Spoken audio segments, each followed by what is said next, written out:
if you hear her new songs, spokesperson na ako eh. if you hear her new songs, these are all from new artists, new Filipino artists, because she always says, love, ang laki-laki ng K-pop, why can't you make Filipino artists even bigger? Because talaga, that's our goal kasi ba, to really push Filipino artists. Ma'am, even award-giving bodies, importante yung legitimacy, yung credibility, magkaroon tayo po niyan eh. Kasi, di ba, sana magkaroon tayo ng Grammys, ng ano pa ba love? Parang Oscars, Golden Globe Awards.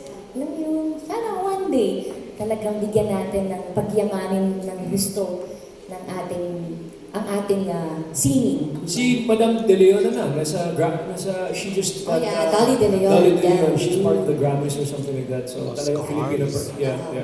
De Leon. Oo nga. Ayan, definitely a lot of potential pa in our Philippine entertainment scene. So it's good to know na meron tayong mga dreamers and visionaries like Sarah and Matteo looking after that and taking on the challenge of further lifting the Philippine entertainment scene. But of course, hindi naman tayo parate puro trabaho, di ba? We'd like to relax as well. Kayo as a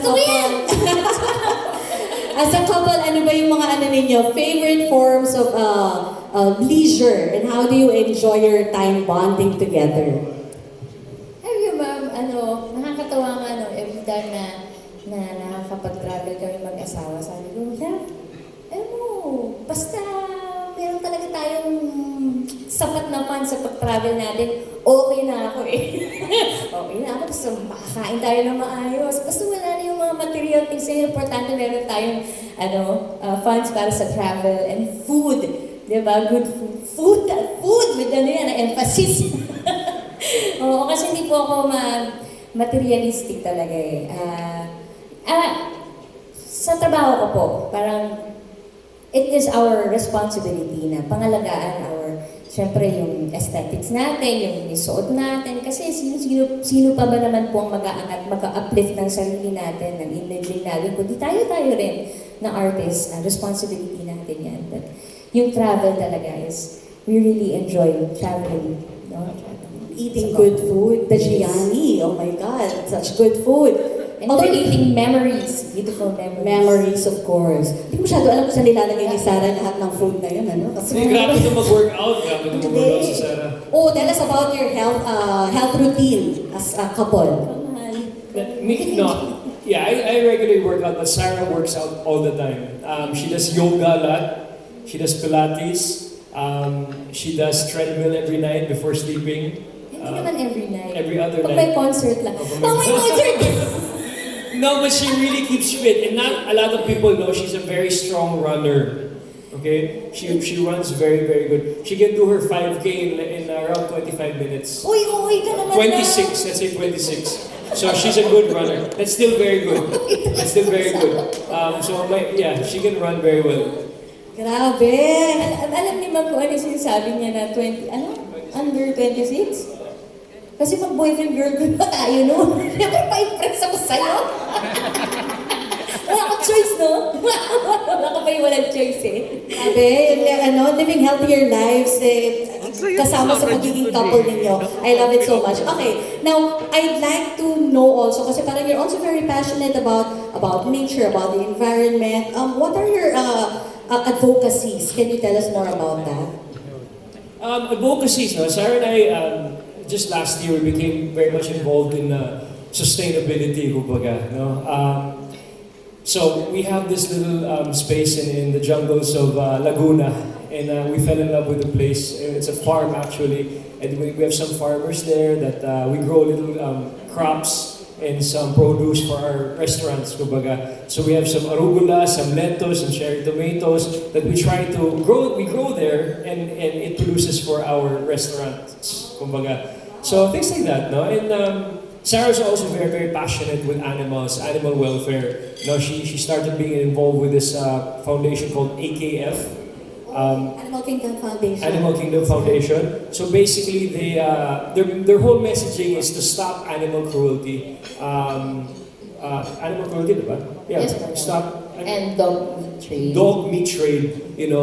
Selling dogs for food, etc. to make kata and all. So, Hindi lang dogs, love, mga horses po. mga horses and all these things. So she's very, very involved with animal rights. Matter of fact, just last week we were in Batangas in Tita Susan Enrique's farm. And going back home, she saw the 2 kittens in the road.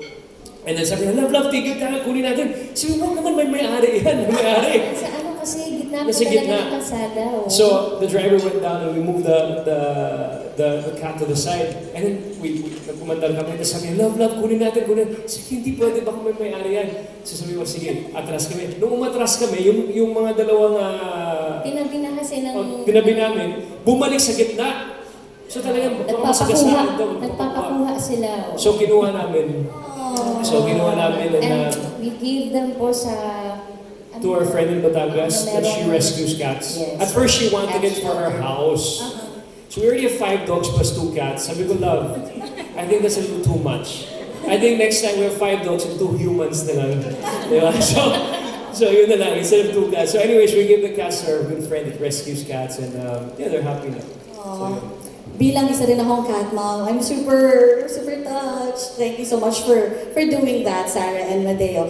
Okay, now, just to close this little chat, I'd like to ask you to give a message. Kasi as we were talking, as Carla was discussing a while ago, marami pa rin yung medyo uncertain about getting insurance, about getting investments.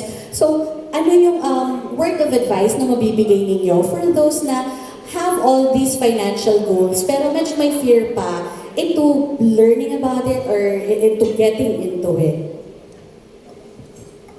For us naman, we like to recommend and of course advise our fellow kababayans that insurance is very, very important. Investing your money is very, very important, especially to a company or organization that's very, very credible. And no matter how small the amount is. Yes, no matter how small, you can always start. The earlier, the better, kumbaga. You know, everybody knows sa araw ngayon sa social media, marami pong mga scams ngayon, di ba? Invest here, di ba? Mamaya mag-invest ka doon, too good to be true, mawawala yung pera mo. Yeah, like I have our kasambahay, you know, she was messaging an online app on a bank and she thought, sir, ito legit to, magpapasa ako ng ganito. And then hindi pala. Naubos yung pera niya sa account. So, things like that though, we launched a very, very good campaign years ago called Slam the Scam. I hope we do something again in the future. Yes. To really implement this reminders to our kababayans. Now, what are the things we have to spot before investing, kumbaga, no? If it's too good to be true, if the returns are too high, etc., if the organization is credible, etc., etc. So I think Sun Life is the perfect company for all our kababayans to start putting some money as soon as possible. Because one, the company is super credible, more than 100 years. Yes, 128 this year. 128 years. Two, our financial advisors are amazing. They know what they're talking about. They know what they're doing. So your money is in good hands. If you have questions, they answer your questions for you. So yun, you know, and we give opportunities for our kababayans to start with a very, very minimal amount. So the earlier we start, you know, the better it is for all of us. Yun po. Don't be scared.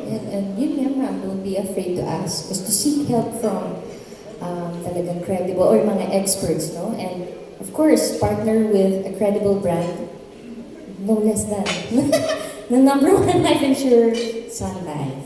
Alright, then thank you so much, Sarah and Matteo. How about a round of applause for the G's, ladies and gentlemen? Now, thank you for gamely answering the questions. Of course, we're super excited again to have Sarah join Matteo as a brand ambassador. At hindi lang kami yung excited, there are also